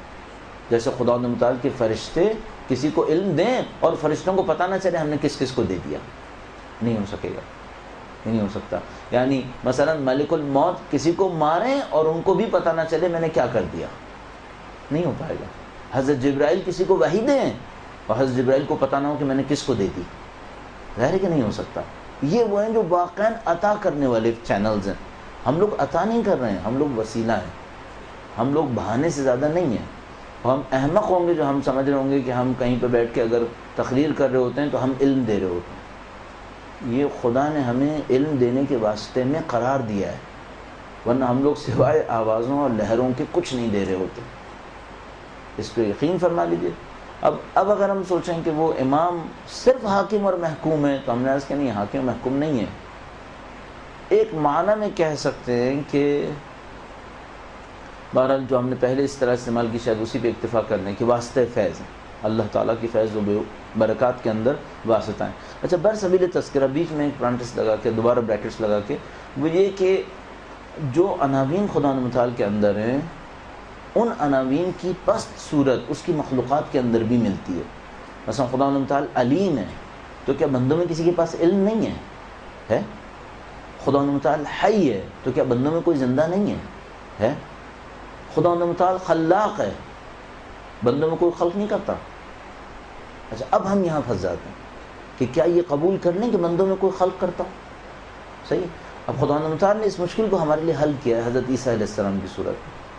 حضرت عیسیٰ علیہ السلام فرماتے ہیں کہ انی اخلق لکم من الطین کہیئۃ الطیر، میں تمہارے لیے خلق کروں گا مٹی سے پرندے کی شکل کو، فانفخ فیہ، پس اس کے اندر پھونک ماروں گا، فیکون طیرا باذن اللہ، تو وہ اللہ کے اذن سے پرندہ بن جائے گا.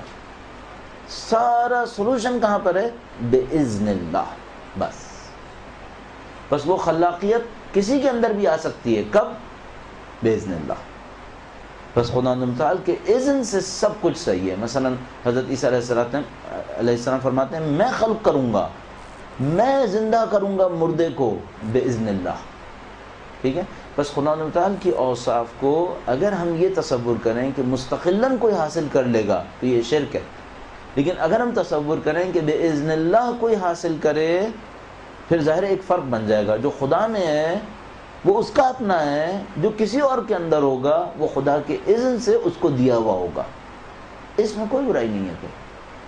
اور شاید میں نے کئی دفعہ اس بات کو بیان کیا ہے، وہ یہ کہ ہم سب لوگ نہ صرف یہ کہ خلاق ہیں بلکہ خالق ہیں، بلکہ مستقل خلق کرنے والے خلاق ہیں ہم لوگ.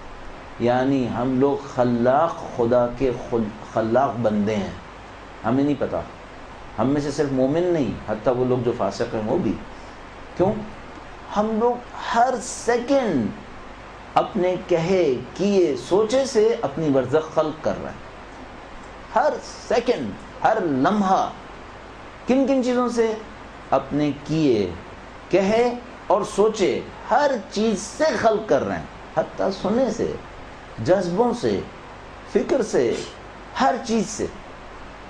تو ہم لوگ خلاق ہوئے نا، کہ ہماری عادت خلق کے اوپر ہے. ہمیں نہیں پتا، ہمیں صرف ایک فرق ہے وہ یہ کہ ہمیں اپنی مخلوق نظر نہیں آ رہی ہے اس وقت. اور وہ ہمارے تقریباً بلا ارادہ ہے، یعنی ایسا قطعی ہے جیسے آپ نے پانی پیا تو آپ کی پیاس بجھنے کا بندوبست ہوا ہے، بالکل اسی طرح 2 اور 2 4 کی طرح آپ اور میں ہر سیکنڈ میں خلق کر رہے ہیں.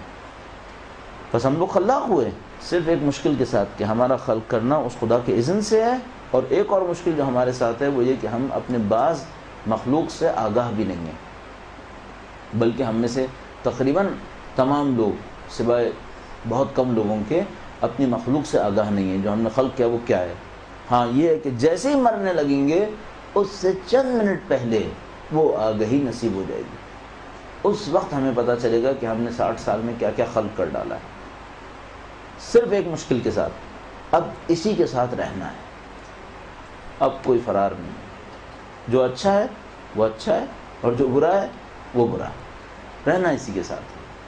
تو یہ وہ دوبارہ بریکٹ کلوز اور واپس آ جاتے ہیں امام کے وجود کی طرف. درود بھیجیں محمد و آل محمد پر. صلی علی محمد عجل فرج. بس وجود امام کے بارے میں اگر ہمارا تصور صرف حاکم اور محکوم کا ہے تو پھر شاید علم کی اتنی ضرورت نہیں ہے، لیکن میں نے عرض کیا یہ اس سے کہیں زیادہ ہے، اس سے کہیں زیادہ ہے. پس تصور بھی ممکن نہیں ہے کہ علم نہ ہو.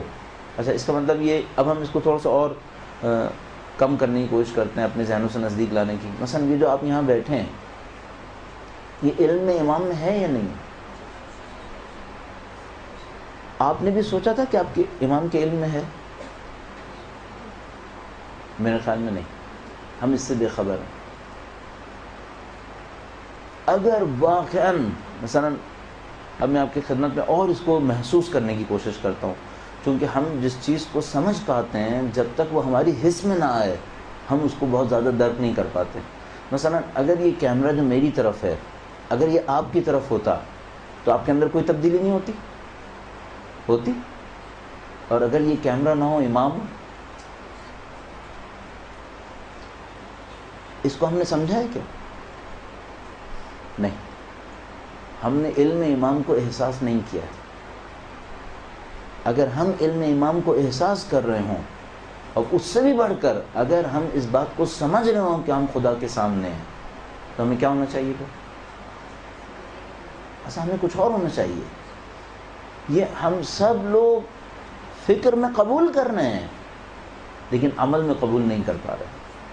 اب یہ کئی وجوہات ہو سکتی ہیں، یا تو توجہات نہیں ہے ہماری، اور یہ بہت بڑا عنصر ہے، توجہ نہیں ہے ہماری، یا علم کے اندر کمی ہے، توجہ میں کمی ہے، ایک طرح کی کمزوری ہے، کچھ ہماری مجبوریاں ہیں، اس طرح کی چیزیں ہیں.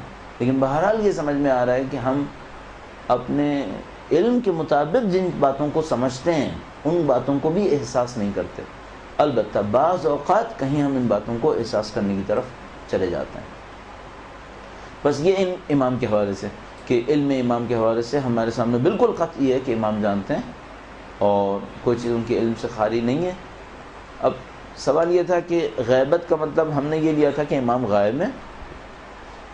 نعوذ باللہ غائب کا مطلب بے خبر ہونا لیں تو پھر تو بالکل ہی غلط ہو گیا. اچھا اب سوال کرتے ہیں غائب کے اوپر. آیا امام کو غائب ہونا لیں؟ کیونکہ غیبت تو بالکل معصول لفظ ہے، روایت کے اندر آیا ہے. اگر امام کو غیبت میں لیں تو غائب لیں یا نہ لیں؟ صحیح ہے، چلو ہم فرض کر لیتے ہیں، ہم یہ بھی تصور کر لیتے ہیں امام غائب ہیں. غائب کا مطلب کیا ہے؟ یہاں پر ہم نے جو غائب کا مطلب لیا ہے وہ غیر حاضر لیا ہے. صحیح ہے. اب یہاں پہ کئی مطلب ہو سکتے ہیں غائب کے.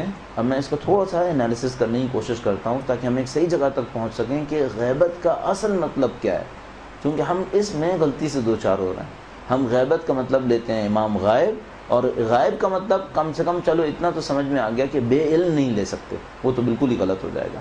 بے علم نہیں لیتے، غائب ہونے کا مطلب لیتے ہیں غیر حاضر. غیر حاضر. اب میں آپ سے پھر سوال کروں گا، آیا واقعاً امام غیر حاضر ہیں؟ مثلا آپ پتہ نہیں اپنی زندگی میں کتنی دفعہ کہہ چکے ہوں گے میں امام کو حاضر و ناظر جان کر کہتا ہوں، تو وہ آپ حاضر نہیں قبول کر رہے تھے کیا؟ صحیح. اچھا ایک طرف سے آپ غیبت کہہ رہے تھے اور دوسری طرف سے آپ حاضر بھی کہہ رہے ہیں. صحیح. تو اس کا مطلب یہ ہے کہ اگر غائب در مقابل حاضر ہو تو پھر یہ غائب بھی صحیح نہیں ہے، امام حاضر ہیں. ٹھیک ہے. اچھا آپ حاضر بھی قبول کر رہے ہیں اور ناظر بھی قبول کر رہے ہیں. ناظر کا مطلب کیا ہے؟ دیکھنے والا. تو پھر آپ غائب کیوں کہہ رہے ہیں؟ صحیح. اب ہم نے آپ نے ایک اور اسٹیپ لیا. چلیے اب دیکھیں ہم کہاں سے پہنچے تھے. اگر ہم امام کے غیبت کا مطلب لیں، امام کی غیبت کا مطلب لیں غیر علم، تو وہ تو قطعاً غلط تھا. اگر امام کی غیبت کا مطلب لیں نہ دیکھنے والا، ابھی ہوا کہ نہیں، یہ بھی غلط ہے. اگر امام کی غیبت کا مطلب لیں حاضر نہ ہونے والا، ہم نے کہا یہ بھی غلط ہے. اچھا اب ایک اور مطلب آ گیا. امام کی غیبت کا مطلب ہو گیا نظروں سے اوجھل. ٹھیک ہے. امام کی غیبت کا مطلب کیا ہو گیا؟ یعنی مستور، نہ کہ غائب. دونوں میں فرق ہونا چاہیے.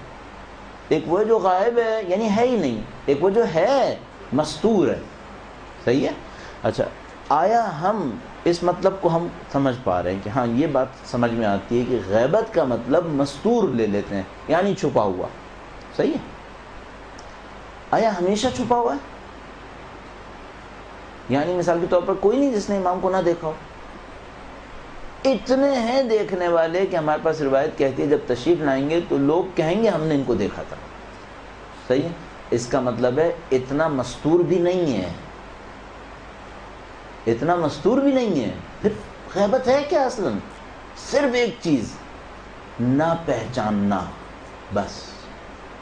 غیر معروف ہیں، معرفت نہیں ہے لوگوں کے پاس. بس غیبت کا مطلب ہم کیا سمجھ رہے تھے؟ بے علم. تو ہم نے کہا وہ تو قطعاً غلط ہے. غیر حاضر، پھر وہ غلط ہے. غیر ناظر، وہ بھی غلط ہے. غیبت یعنی مستور، پتہ چلا یہ بھی اطلاق کے ساتھ غلط ہے. اگر ایبسولوٹلی مستور ہو تو پھر تو دیکھنا ممکن ہی نہیں تھا، پھر کیسے لوگوں نے دیکھ لیا. اس کا مطلب ہے غیبت کا مطلب صرف ایک ہے، ہم معرفت نہیں رکھتے بس. اچھا اگر کسی کی معرفت بڑھ جائے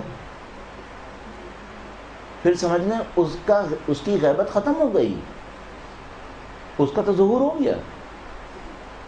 یہ مشکل ہے جو ہم لوگوں کو سمجھ میں نہیں آ رہی ہے. یہ وہ جگہ ہے اصل جو مجھے ابھی تک سمجھ میں آیا، جو مس کنسیپشن ہمارے ذہن میں وجود امام کے حوالے سے ہے، وہ ان آخری 5-10 منٹ کے اندر جو کچھ آپ کی خدمت میں عرض ہوا ہے وہ یہ ہے. ہم لوگ امام کو نعوذ باللہ غیر حاضر سمجھ رہے ہیں، غیر ناظر سمجھ رہے ہیں، ان کو مستور سمجھ رہے ہیں، جبکہ کچھ نہیں ہے سوائے اس کے کہ ہم پہچاننے کی طاقت نہیں رکھتے. کتنے ہی واقعات، کتنے ہی دلائل ایسے موجود ہیں جس میں لوگوں نے امام کو دیکھا ہے، بعد میں اہل فن نے تائید کی ہے کہ ہاں تم نے دیکھا ہے، اور اس کو بتانا پڑا کہ وہ جو فلاں کو دیکھا تھا وہ امام تھے. اس کا مطلب ہے ہر دیکھنے والا، ہر ناظر اور منظور معروف نہیں ہے کہ وہ پہچانتا بھی ہو کہ یہ کون. ہم لوگوں کے پاس صرف ایک مشکل ہے، ہمارے پاس معرفت نہیں ہے، اور یہ تمام مطلب ہے غیبت کا. مجھے نہیں سمجھ میں آتا اس کے سوا کیا مطلب ہے. یعنی ان کی عطا میں کوئی رکاوٹ نہیں ہے، جس طرح ان کے ظہور کے زمانے میں عطا میں کوئی رکاوٹ نہیں تھی. یعنی اگر وہ کسی کو دینا چاہتے ہیں تو رکاوٹ نہیں ہے، ابھی بھی دے سکتے ہیں. ان کی ملاقات میں ان کی طرف سے کوئی رکاوٹ نہیں ہے. ساری رکاوٹ کس کی طرف سے ہے؟ ہماری طرف سے. اور وہ رکاوٹ کیا ہے؟ معرفت نہیں ہے. ورنہ شاید مل چکے ہوں گے. پتہ نہیں کتنوں کے ساتھ ایسا ہوا ہے کہ مل چکے ہیں اور نہیں جانتے کہ مل چکے ہیں. یعنی وہ مل چکے ہیں، گڑ گڑا رہے ہیں کہ خدا ایک دفعہ دیکھنا نصیب کر دے، اور ان کو بتایا جاتا ہے کہ تم دیکھ چکے ہو. ایک اور بات سمجھ میں آتی ہے، یہ جو ہمارا بہت زیادہ اصرار ہے آنکھوں سے دیکھنے کا، شاید اس کے اوپر اصرار کی کوئی بہت زیادہ گنجائش نہیں ہے. اس سے زیادہ اصرار ہم معرفت پہ کر لیتے تو بہتر تھا. کیونکہ آنکھوں میں بہت سارے لوگوں نے دیکھا، ان کو پتہ ہی نہیں چلا کہ ہم نے امام کو دیکھا ہے. اس کا مطلب ہے ہم آنکھوں سے دیکھنے پہ اگر بہت زیادہ اصرار کر رہے ہیں، شاید اس کی گنجائش اتنی زیادہ نہیں ہے. ہمیں اصرار اس پہ کر لینا چاہیے تھا اگر ہم اس چیپٹر میں تھے بھی، کہ خدایا ہمیں معرفت نصیب کر دے. لہذا آپ دیکھیں کہ جتنی بھی دعائیں ہیں ان میں سے اکثر میں اصرار اس پہ نہیں ہے کہ خدا مجھے دکھا دے. نہیں، دکھا نہیں دے، ملا دے. دیکھنے اور ملنے میں زمین آسمان کا فرق ہے. ایک دفعہ میں کسی کو دیکھتا ہوں، اس کو پہچانتا ہی نہیں، تو اس کو ملنا نہیں کہہ پاؤں گا میں، کیونکہ میں نے ملاقات نہیں کی ہے، اس نے ملاقات کی ہے. تو کہیں پہ میں کہتا ہوں خدایا ملاقات کروا دے. صحیح. اب اس ملاقات کا مطلب اگر صرف اتنا رکھوں کہ دونوں جسمانی طور پر ایک محل میں موجود ہوں، اس کا بھی کوئی فائدہ نہیں ہے. بس وہ جو اصلی دعا بنتی ہے وہ وہی دعا بنتی ہے، اللہم عرفنی نفسک، اور پھر آخر میں جا کے عرفنی حجتک. یہ دعا بنتی ہے سر. خدا انشاءاللہ ہمیں اپنے امام کی معرفت نصیب فرمائے انشاءاللہ. اچھا، اب یہ ہم نے اس سیشن میں جو یہاں تک پہنچا، اس میں ہم نے وجود امام کے حوالے سے کچھ باتوں کو انجام دے دیا. اب ایک بہت بڑا سیشن ہونا چاہیے، ہو سکتا ہے، جس کے اندر ہم یہ گفتگو کریں ذمہ داری کیا ہے، اور وہ ان تمام چیزوں کا خلاصہ بننا چاہیے. کہ مثال کے طور پر ٹھیک ہے، ہمیں سمجھ میں آ گیا کہ اجمالاً کہ غیبت ہم کسے کہہ سکتے ہیں. اس سے پہلے ہمیں اجمالاً سمجھ میں آ گیا کہ منجی بشریت کا مطلب دنیا کے مختلف ادیان، مذاہب، افکار کے اندر کیا لیا گیا ہے، اور ہم جو کہہ رہے ہیں منجی ہیں، نجات دہندہ ہیں، اس کا مطلب کیا ہو رہا ہے. اس کے بعد ہم نے اس کے اوپر کافی دیر بات کر لی کہ ہم وجود امام کو کس عنوان سے دیکھیں، اور ہمیں سمجھ میں آ گئی کچھ چیزیں.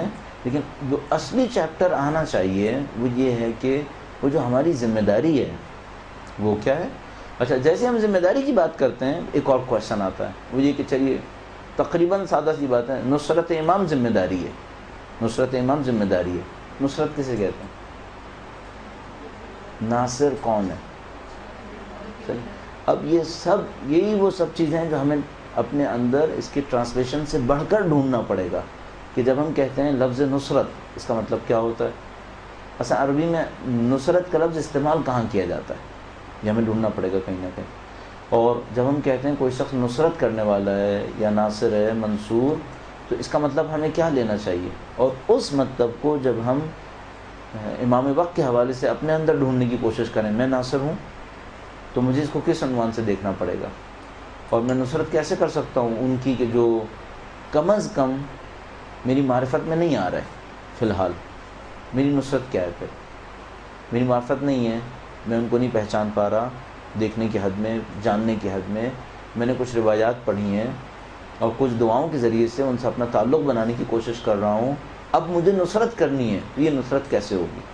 اور یہ بھی آپ جانتے ہیں اور ہم اچھی طرح جانتے ہیں کہ ہر ایک کو یہ موقع ملے گا کہ وہ نصرت کرے، بس زمانے کے قریب یا بعید ہونے سے، دور ہونے سے نصرت کے اوپر کوئی فرق نہیں پڑے گا. ہر ایک کے پاس نصرت کا امکان موجود رہے گا. تو ہم اس چیپٹر کو کیسے اپنے لیے سالو کریں، اور جب ہم یہ سارے کام کر چکے ہیں تو پھر واپس آئیں اپنی زندگی کے اندر اور سوال کریں کہ اب تک کیا ہوا ہے. آیا اب تک وہ کام ہو گیا؟ اور اگر نہیں ہوا ہے تو اب ہم نے اپنی زندگی میں کون سا ایک ٹرن لے کے آنا ہوگا، کون سی وہ راستہ جس کو ہم تبدیل کریں. اجمالاً میں بس ایک بات آپ کی خدمت میں عرض کرتا چلوں، اور اس کے اوپر خوب توجہ فرمائیے گا. وہ یہ کہ ہم جو کچھ دنیا میں ہیں اس دنیا میں، اور جو کچھ بنیں گے اگلی دنیا میں، تقریباً سب کا سب ہم اپنی عادتوں پر ہیں. بس ہم کسی چیز پر نہیں ہیں جو مجھے ابھی تک سمجھ میں آیا ہے.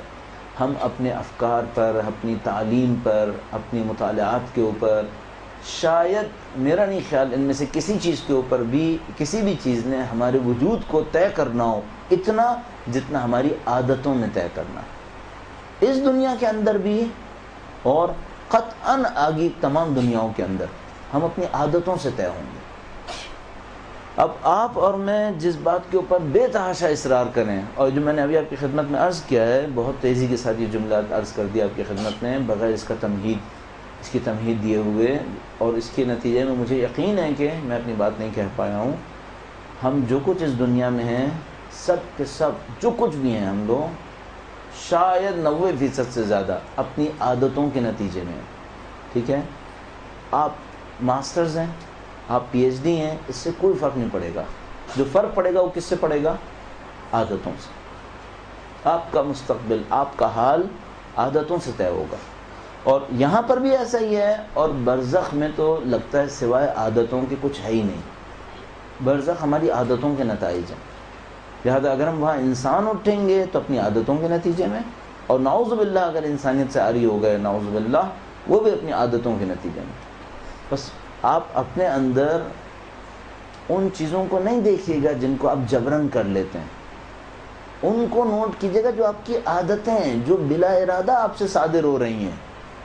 مثلا ایک دن میں نے جبرن غلط کام نہیں کیا، اچھا ہے یہ بھی، لیکن یہ آپ کی زندگی طے نہیں کرے گا. آپ کی زندگی کون سی چیز طے کرے گی؟ جو آپ بلا ارادہ کر رہے ہیں، جو آپ بلا ارادہ کر رہے ہیں، جو آپ کی عادت ہے. عادت وہ چیز ہوتی ہے جو معمولاً بلا ارادہ صادر ہو جاتی ہے. آپ اور ہم اپنی عادتوں کے نتائج ہیں. آپ یقین فرمائیے آپ کی جتنی شہرت ہوگی، آپ کا جتنا احترام ہوگا، یا نعوذ باللہ اس کے برخلاف آپ کے ہاتھ میں جتنی دولت ہوگی یا نہیں ہوگی، آپ کے پاس جتنا علم ہوگا یا نہیں ہوگا، آپ کا جتنا خدا کے نزدیک مقام ہوگا یا نہیں ہوگا، سب کا سب مرہون منت ہوگا آپ کی عادتوں کو. بس مجھے یوں سمجھ میں آتا ہے جیسے ہم لوگوں کے پاس زندگی میں جاننے کے لیے بہت کچھ ہے، لیکن مجھے یہ سمجھ میں آتا ہے کہ کچھ چیزیں اگر ہماری روح میں اتر جائیں صرف وہ ہمیں تبدیل کر سکتی ہیں، باقی چیزیں تبدیل نہیں کر سکتی. اور آپ اور میں مسلسل کوشش کرتے رہیں کہ اس اسلام کے نتیجے میں جو دین ہمارے پاس ہے، اور ان عقل مند لوگوں کے نتیجے میں جن کے علم سے فائدہ اٹھانے کا ہمیں اس دنیا میں موقع مل گیا، چاہے وہ لوگ مر گئے ہوں چاہے وہ زندہ ہوں، اور ان تجربوں کے نتیجے میں جس سے ہم لوگ خود گزر رہے ہیں. بس ہمارے پاس 3 چینلز ہیں سیکھنے کے، بہت واضح چینلز. نمبر 1 وہ دین جو ہمارے پاس ہے. نمبر 2 وہ انسانی علوم جو مردوں یا زندوں سے ہم تک پہنچ رہا ہے. اور نمبر 3 وہ ذاتی تجربے جن سے ہماری زندگی گزر رہی ہے. یہ 3 روٹین کے چینل ہیں جو علم حاصل کرنے کے ہمارے پاس ہیں.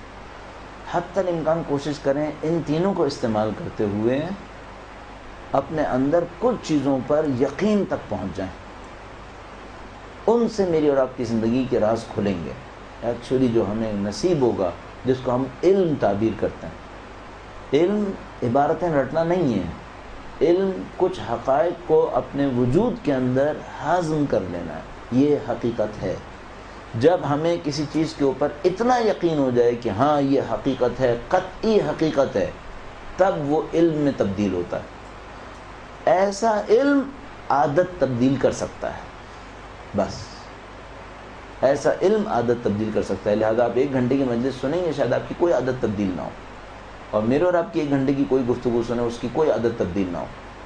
لیکن اگر اس 1 گھنٹے میں سے کوئی ایک جملہ ایسا ہوا جو علم کی صورت میں ہمارے اندر چلا گیا، اس پر شاید ہماری کچھ عادتیں تبدیل ہو جائیں یا ایک عادت تبدیل ہو جائے. اور جب عادتیں تبدیل ہوں گی تب ہم لوگ کسی کمال پہ پہنچیں گے. آپ قوانین ڈھونڈنے کی کوشش کریں. میں بار بار کہتا ہوں، مجھے 27 سال ہو گئے طالب علم بنے ہوئے، اور مجھے جو بات سمجھ میں آ رہی ہے وہ یہ کہ کتابیں پڑھنا سرمایہ نہیں ہے. سرمایہ جس کو ہم ایسٹس تعبیر کرتے ہیں، کتابیں پڑھنا سرمایہ نہیں ہے. کلاسوں میں جانا سرمایہ نہیں ہے. کسی لائبریری میں بیٹھنا سرمایہ نہیں ہے. یہ سب وسیلے اور بہانے ہیں. سرمایہ کیا ہے؟ ان کے نتیجے میں کچھ حقیقتوں کو ہم ہضم کر پائیں گے، وہ ایسٹس ہیں، وہ سرمایہ ہے ہمارا. لہذا آپ اس کو سرمایہ نہیں سمجھے گا کہ آپ 8 سال یہاں پر ہیں یا میں 12 سال قم میں تھا. یہ سرمایہ نہیں ہے. اس 8 سال اور اس 12 سال کے دوران جو حقائق ہم نے ہضم کر لی ہیں، جو ہماری روح میں اتر گئے کہ ہاں یہ حقیقت ہے، بالکل ایسی جیسے آپ کہیں گے اس وقت دن ہے، یہ ایک حقیقت ہے. زہر مہلک ہے، یہ ایک حقیقت ہے، اس میں کوئی شبہ نہیں ہے کسی کو. پانی مفید ہے، یہ ایک حقیقت ہے، اس میں کسی کو شبہ نہیں ہے. جو آپ 8-10 سال 12 سال کی محنت سے حقائق اپنے اندر لا پائیں گے، وہ ایکچولی آپ کا ایسٹ ہے. بس آپ 500 روایتیں حفظ کر لیں، آپ کا ایسٹ ہے؟ نہیں. آپ کا اصلی ایسٹ ان روایتوں کے ذریعے جو حقائق آپ نے حاصل کیے، جن پر آپ کو یقین ہو جائے، وہ آپ کا اصلی سرمایہ ہے. لہذا میں آپ کی خدمت میں عرض کر رہا ہوں، یہ خطرہ موجود ہے کہ آپ اور میں 10 سال دینی علم حاصل کرنے کی کوشش کرتے رہے ہیں اور ایک حقیقت بھی ہماری روح میں نہ اترے، گرچہ پورا قرآن حفظ کر لیا. یہ ہو سکتا ہے. آپ خطابت کے چیمپئن بن جائیں، آپ کو پورا قرآن حفظ ہو جائے، پورا نہج و بلاغہ حفظ ہو جائے، روایات ہزاروں لاکھوں آپ کو حفظ ہو جائیں، آپ ان روایات آیات کو لکھ بھی رہے ہوں، استعمال بھی کر رہے ہوں، لوگوں کو خوش کر رہے ہوں، سارے کام ہو رہے ہوں، اور آپ کو ان کے حقیقت ہونے کا یقین نہ ہو، تو آپ کے سرمایہ میں کچھ نہیں ہے، آپ کا دامن خالی ہے. اور اگر کوئی شخص ایک دفعہ صرف اللہ کے رسول کو ملے اور اللہ کے رسول کے پاس آئے وَمَن يَعْمَلْ مِثْقَالَ ذَرَّةٍ خَيْرًا يَرَهُ سیکھے. اور اللہ کا رسول کہے کہ یہ جاہل آیا تھا اور فقیہ بن کے واپس گیا کیونکہ اس کو حقیقت مل گئی. یہ حقیقت ہے, یہ ہمارا ایسیٹ ہے. صلی علی محمد وآل محمد وعجل فرجهم اجمعین. دو باتیں میں نے آپ کی خدمت میں آخر میں کہی ہیں. ان دو باتوں کو میں آپ کی خدمت میں عرض کروں گا کہ یہ چند چیزیں ہیں جو میں سمجھتا ہوں کہ میری زندگی کے ایسیٹس میں سے ہیں.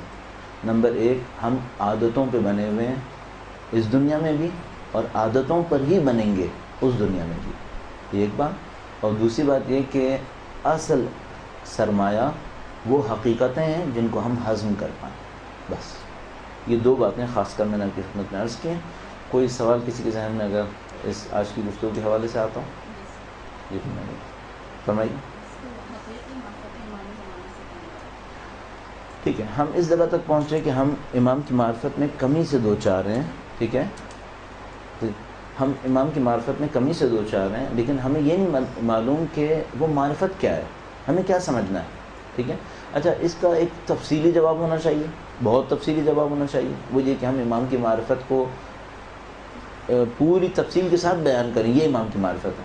اور ہم اس کے کچھ اجمالی جواب دے سکتے ہیں جو مبہم ہوں گے اور مشکل ہوں گے, اور کچھ اجمالی جواب دے سکتے ہیں جو آسان ہوں گے. مثال کے طور پر ایک اجمالی جواب دے سکتے ہیں, وہ یہ کہ شریعت کی اطاعت معرفت امام ہے. صحیح, معرفت امام کا ایک لم سم رزلٹ نکلتا ہے, وہ کیا ہے؟ شریعت کی اطاعت. شریعت کی اطاعت معرفت امام ہے. بس اگر کوئی کہہ رہا ہے میرے اندر معرفت امام ہے, اتنی ہی ہوگی جتنا وہ شریعت کا مطیع ہوگا. اور اگر وہ مطیع شریعت نہیں ہے, اس کا مطلب ہے اس کے اندر معرفت امام کی کمی ہوگی. ٹھیک ہے, ایک اجمالی مبہم جواب ہو گیا. ایک اجمالی سادہ جواب بھی ہے, وہ یہ ہے کہ آپ امام کی پسند اور ناپسند کو جتنی اہمیت دیتے چلے جائیں گے, یہ آپ کی معرفت ہے. یہ آپ کی معرفت ہے. جتنا آپ امام کی پسند اور ناپسند کو اہمیت دیتے چلے جائیں گے. بس اگر کوئی امام کی پسند ناپسند کو اہمیت نہیں دے رہا ہے, اس کا مطلب ہے معرفت سے محروم ہے. اور اگر وہ امام کی پسند ناپسند کو بہت زیادہ اہمیت دے رہا ہے, اس کا مطلب ہے اپنی معرفت میں کافی آگے ہے. ہاں, اس میں ایک آسان راستہ یہ ہوتا ہے, کیونکہ یہ آپ کے ساتھ بار بار پیش آتا رہے گا, وہ یہ کہ ہمیشہ حجت, نبی, ولی اور خدا آپ کے ذہن میں ٹکرانے کی کوشش کرتے رہیں گے, یہ تصورات. تو ہم اس کو آسان کرنے کے لیے, مثلا جیسے ہی میں آپ سے کہوں گا خدا سے مانگو, تو آپ کا ذہن کہے گا اس کا مطلب میں کیا ولی اللہ سے اگر مانگوں تو شرک ہے. ٹھیک ہے, ان تمام کو حل کرنے کے لیے ہم ایک ہی دفعہ کہتے ہیں خدا اور اس کا نظام. صحیح, خدا اور اس کا نظام. تو خدا اور اس کے نظام کا مطلب کیا ہے؟ یعنی خدا, نبی, ولی, وصی, اور اس مراتب کے اندر نیچے چلتے چلے آئے. ٹھیک ہے, بس جب ہم کہتے ہیں خدا سے مانگو, تو اس کا مطلب یہ نہیں ہوتا کہ نبی سے نہیں مانگو. ہم کہہ رہے ہیں غیر خدا اور خدائی نظام سے ہٹ کر مت مانگو. مثلا ایک آدمی ہے جو خدائی نظام سے ہٹ کر ہے, ظالم ہے, جابر ہے, کسی بھی صورت میں, مثلا میرا کوئی باس ہے, اس کا خدائی نظام سے کوئی تعلق نہیں ہے, اس سے مت مانگو, اس سے توقع مت لگاؤ. اور جب ہم کہتے ہیں خدا سے توقع لگاؤ, تو اس کا مطلب کیا ہوتا ہے؟ خدا اور اس کے نظام سے توقع لگاؤ. تو یہ ساری باتیں خدا اور اس کے نظام کے ساتھ ایک ساتھ ہی آئیں گی.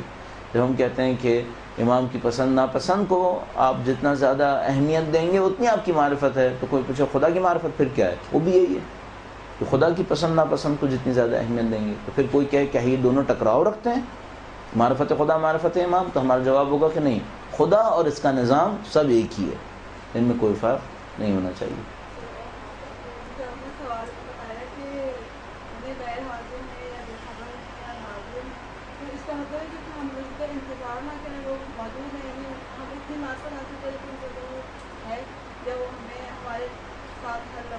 چلیے, اب یہاں پر پھر ایک اور جگہ پہ ہم پہنچے ہیں. اصلا انتظار کس چیز کا ہے؟ ٹھیک ہے, یعنی ہم اس کو انالیسس کر سکتے ہیں. وہ یہ کہ انتظار ان کو دیکھنے کا ہے. تو میں نے عرض کیا بہت سارے لوگوں نے دیکھا ہے, کوئی فائدہ نہیں ہوا. بہت سارے لوگ ہیں ایسے. مثلا آیا واقعا لشکر یزید میں حجت خدا کو نہیں دیکھا تھا؟ دیکھا تھا. آیا وجود مقدس امام وقت کو تشریف آوری کے بعد ان کے دشمن نہیں دیکھیں گے کیا؟ دیکھیں گے. ان کا ساتھ نہ دینے والے نہیں دیکھیں گے کیا؟ دیکھیں گے. ان کا ساتھ دینے والے بہت سارے لوگ جو ان کو مہینوں دیکھیں گے ایک جگہ پہ جا کے چھوڑ دیں گے نعوذ باللہ تعالیٰ. یہ بھی ہوگا. اس کا مطلب ہے انتظار دیکھنے کا نہیں ہے. پھر انتظار کس بات کا ہے؟ زیادہ سے زیادہ انتظار جو ابھی میں اجمالاً اس کو میں تیزی سے گزار دوں، انتظار اس بات کا ہے کہ میں قربانی کب دوں، کب وہ مجھے قربانی کی اجازت دیں. انتظار اس بات کا ہے. بس انتظار سارا صرف نصرت کرنے کا ہے، نصرت لینے کا نہیں ہے. ہم نصرت کب کریں گے، انتظار اس بات کا ہے. اور کس نصرت کا انتظار ہے؟ ایک وہ نصرت ہے جو میں ان کی غیبت میں بھی کر سکتا ہوں، اور ایک وہ نصرت ہے جو ان کے تشریف لانے کے بعد، جس کو ہم ظہور تعبیر کر رہے ہیں، ظہور کے وقت ایک نصرت ہونی ہے. اصل انتظار اس نصرت کا ہے جو ہم ان کے ظہور کے بعد کر رہے ہوں گے. صحیح. البتہ اس کا مطلب یہ کہ ہم یہاں نصرت نہ کریں، ظاہر ہے یہ نہیں ہے، یہاں پہ بھی نصرت کریں گے. بس ہمارے نزدیک انتظار کا اصل مفہوم وہ ہونا چاہیے، اور ہم انتظار کو نظر سے نہ لیں جو صرف دیکھنا ہے. یہ الفاظ کی محدودیت ہے. الفاظ میں کہیں نہ کہیں محدودیت ہے. اگر فکر اس کے پیچھے نہ ہو تو غلطی سے دو چار ہو سکتے ہیں. تو ممکن ہے کچھ لوگ سمجھ رہے ہوں کہ ہم انتظار کر رہے ہیں یعنی نظر کا انتظار، دیکھنے کا انتظار ہے. میں عرض کر رہا ہوں دیکھنے کا نہیں ہے، اس خاص نصرت کا ہے جو ان کے ظہور کے وقت ہونی ہے. اور صرف نصرت کا بھی انتظار نہیں کہہ سکتے، چونکہ اس وقت بھی نصرت کر سکتے ہیں اور نصرت کرنی ہے ہمیں.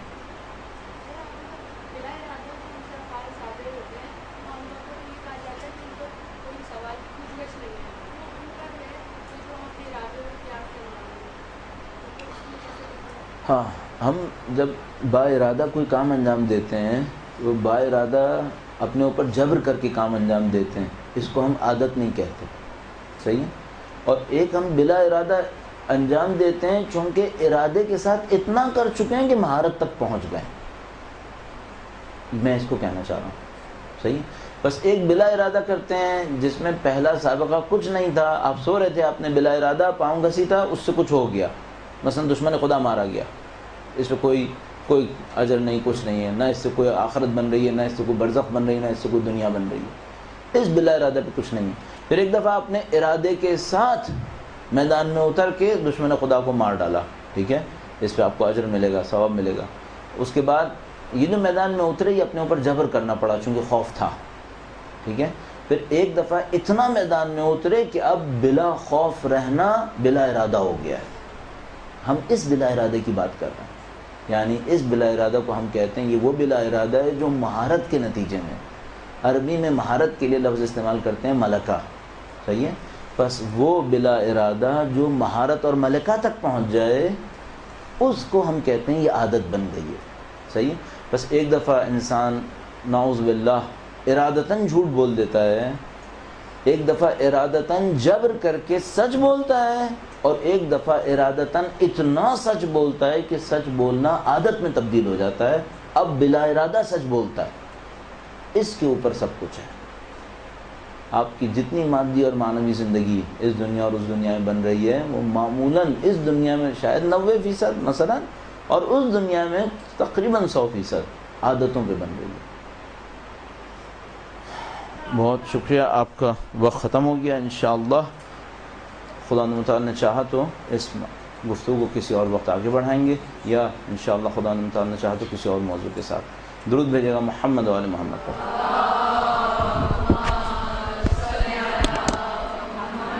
سر ہماری کلاس لیتے رہیے گا سر.